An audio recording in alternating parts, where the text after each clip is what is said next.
Sino ako? Ako si Megan Manuel Mauyaw. Ako ay 18 taon na gulang. Anak nila Janice Collado Manuel at Dexter Zambrano Mauyaw. Pinanganak ako noong 28 noong Setyembre taong 2005. Ako ay nakatira sa Barangay Poblacion Norte, Rizal, Nueva Ecija. Ano nga ba ang layunin ko sa buhay? Ang layunin ko sa buhay ay pagbutihin ang aking pag-aaral upang makapagtapos at para matupad ang aking mga pangarap sa buhay.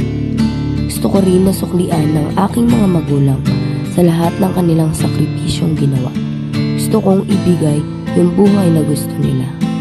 Layunin ko rin na tulungan at paglingkuran ang mga kabataan.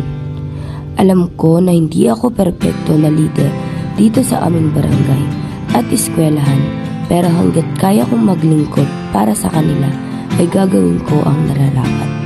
Tayo ang magsisilbing liwanag sa dilim ng mapuot na realidad. Layunin ko na maging marangal at maging mabuting tao para sa aking sarili at para rin sa mga taong aking nasa paligid.